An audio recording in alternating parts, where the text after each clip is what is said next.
The first week of COP26 was a week of announcement, and among these were several new pledges to achieve the net zero emissions.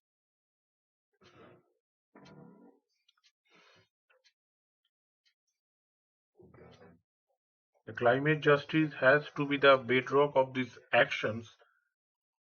COP26 must acknowledge those historical emissions and not dilute or erase, as was done in the Paris Agreement in 2015. 70% of the world population needs access to the carbon space for the development. COP26 must address this inequality while securing low carbon pathways for the world. It is a mockery for the principle of common but differentiated responsibilities that poor nations with some carbon footprint constrain their development health in trying to abide by this Paris Agreement. COP26 must ensure that the burden of emissions reductions must be shouldered by the historical polluters. The civil society and those activists were locked out of discussions. The final text has no mention of historical emissions. It just notes the importance of some of the concept of climate justice when taking action to address the climate change. The major developed countries who are big polluters did not commit to the domestic fossil fuel phase out. Their commitment was only to halt those funding fossil fuels that project overseas conditions. The India's net zero goal of 2070 was criticized even though it is in line with some propaganda and important some other countries like Brazil, Argentina, New Zealand, Venezuela, Ghana submitted those report to the United Nations Climate Conference during COP26. The rapid assessment by the Environmental Program of United Nations, International Energy Agencies, the Climate Action Tracker, and the Climate Resource found that even 2030 NDC through COP26 are achieved, the world will be on the track of 2.4 degrees centigrade of warming. That is some important parameter.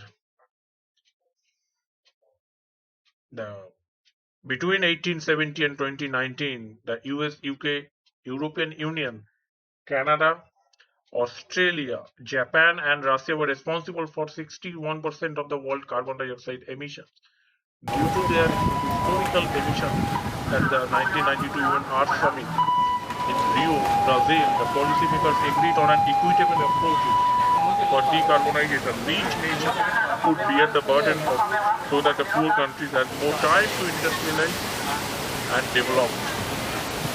1992 deal was also stipulated that richer countries would provide funding to protect the climate vulnerable countries from the effect of global warming and to help them develop a new technologies.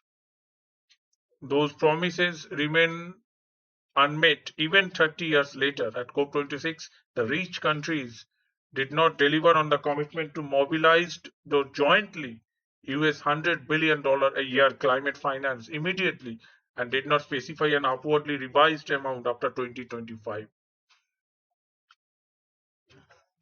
The agenda for the net zero target, that is a emission cut by 2030, need to be in focus. The 7+1 group of countries, including US, UK, European Union, Russia, Japan, Australia, and Canada, in addition to China, should consider and shoulder the main responsibility of emission reduction so that there is a space for the rest to grow and develop in case of poor countries.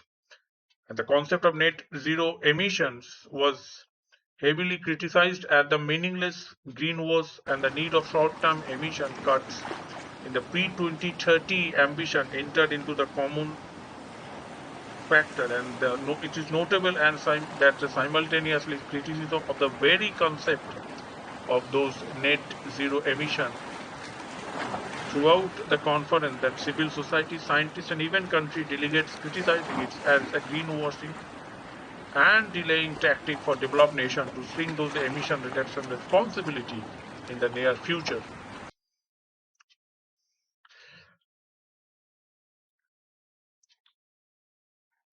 The agenda 3 for some progress, that coal has fueled those developed nations prosperity. Developing nations still need it for the economic growth in future.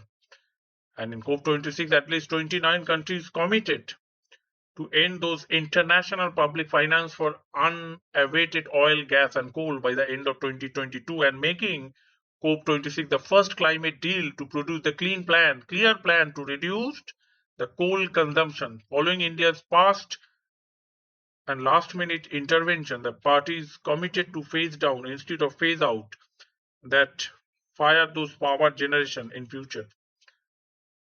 This small step could will be the humankind's giant leap to escape the coal trap. The Glasgow Summit Pact is the first in United Nations climate talks to mention the coal and fossil fuel subsidies, and also to ink a place to phase down the energy sources.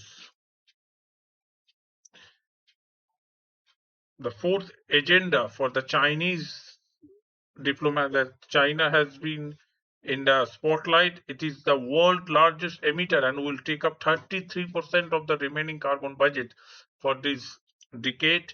It has not given any carbon dioxide reduction target. China will not be the carbon neutral unless it curbs its coal power productions, while it said it will not build coal fired power project abroad. It is silent about such plans at home.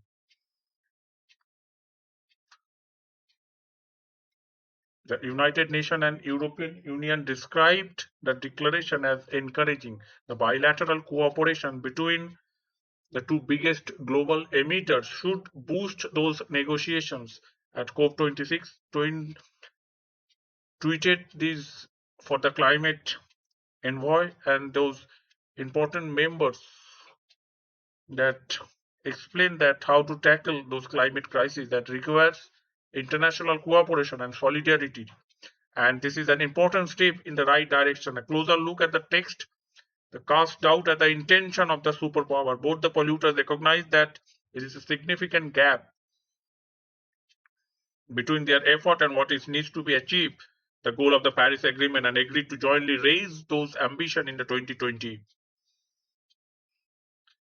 by stating the fact that China agrees to phase down those coal and not phase out starting in 2026. The declaration remains ambiguous about the intention of the country that runs over the half of the world operating coal fleet. The only clear commitment the two countries made was related to the halting the finance of the coal power plant overseas, but this is a reiteration of their earlier pledges. The draft text emphasized the importance of protecting, conserving, and restoring the nature and the ecosystem, including the forest and other terrestrial and marine ecosystem. A deal to end deforestation by 2030 that signed by more than 100 countries. But the overemphasis on net zero and market offset mean that land grabs are likely to continue. The critics say that despite the safeguard, the deal will allow the government and the corporations to greenwash their climate effort and undermine those emission cut needed in short-term scenario. That's all for now. Thanks for watching. See you in the next video.